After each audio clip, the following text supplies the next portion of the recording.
What's happening, guys? Welcome back to another episode of Matt TV. Today we've got an informative video on superchargers for your 2015 to 2021 Mustang.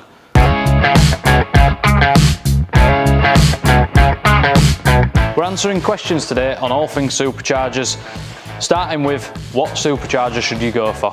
The Whipple supercharger is our favourite supercharger. However, we are more than happy to supply, install, tune or even upgrade any supercharger you choose.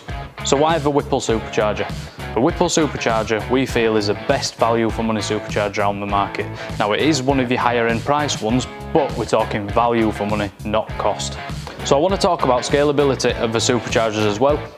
If we compare this Whipple to a Roush supercharger, you're taking your stock power from about 450 brake horsepower to about 650, 700 with a Roush, which is really good because you're going to get the OEM drivability, you're going to get the awesome power delivery, you're going to get the reliability that's sort of OEM plus. But the only thing is, with that supercharger, you sort of start and you stop here. You can go a little bit further, you know, there's a bit of give and you can tune them and so on. But when you look at a Whipple, you sort of stage 2 Whipple as opposed to a stage 2 Roush, you sort of start about here at about 750 brake horsepower, and then the world is your oyster, give or take a few modifications. So that is the reason why so many of our customers and us ourselves really love this supercharger, because the sky is the limit when it comes to tuning them.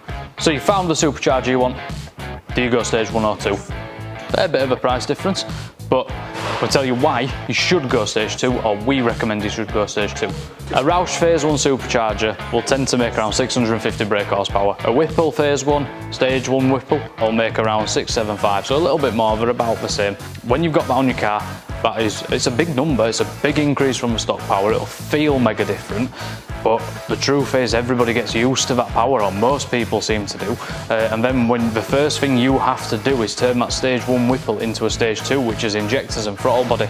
Now, when you do that after you've already purchased a supercharger, it tends to be a lot more expensive than as opposed to if you just bought the stage 2 supercharger in the first place. Because it's not that much of a power difference from the stage 1 to 2. It's still a lot, but it's going to give you that longer period to get used to that power before you start wanting more. So that's why we'd recommend you go stage 2. So another common question we get asked is, what colour can I have my supercharger in? So the answer to that question is, well, anything. You can literally have any colour you want. We've got this red one today with us as an example. It's going on a red car that's going to match the colour of the car. It's going to look awesome when you open that bonnet. So this is sort of why you do it. You can go for different colours to your car to make it stand. Whatever colour scheme you've got going on, it's going to work with it with the Whipples. So you can have literally chrome superchargers, you can have gold superchargers, you can have gloss candy red superchargers, we've done one of them, we've done white superchargers, but the standard colour of these, the satin black that they're coming, does look absolutely amazing under the bonnet. It gives that really OEM plus finish.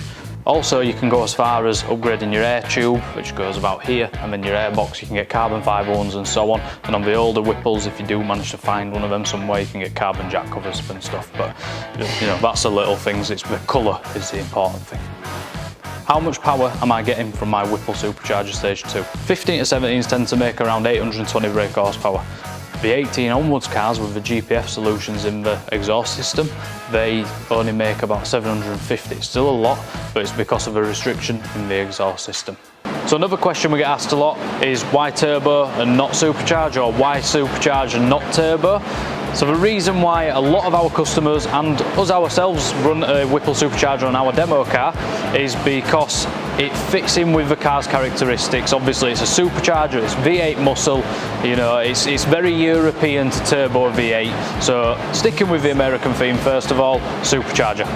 So if we're talking turbos for a Mustang, when we're talking the torque curve anyway, you're creating turbo lag, which is what comes with turbos, because you're using otherwise wasted energy to turn your turbos. So you do get the lag there, which isn't keeping in theme with the car's characteristics. That's one reason we don't go turbos. Another reason is because turbos tend to be more performance based, whereas this, it's like a trophy. So when you've got this on your engine, it's bright colours, you know, you open your bonnet and you're so proud that this is on your car, which is like what a lot of people think of as their Mustang. So that's why this is more commonly used.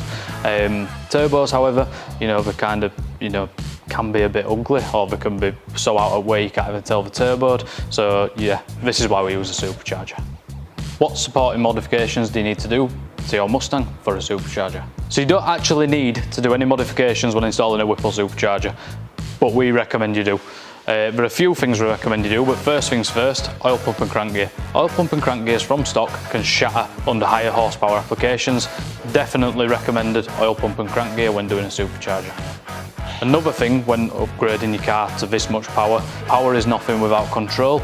The chassis on these things standard are pretty lazy, so you're going to want to do something in the suspension department to make this worth it really. You're not going to get the most out of this on a stock chassis. The final question is, why should I custom tune my Whipple supercharged car? Now, if you came to us with a stage 2 Whipple with a stage 2 Whipple file on it, with a tank of 99 fuel in it, we can optimise that tune for your car and your fueling, in turn giving you more power and better drivability. So that is really a question, guys, where we could sort of write a book on it again.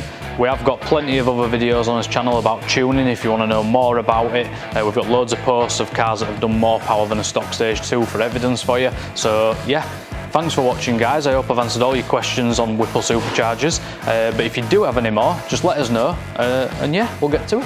Thanks, guys.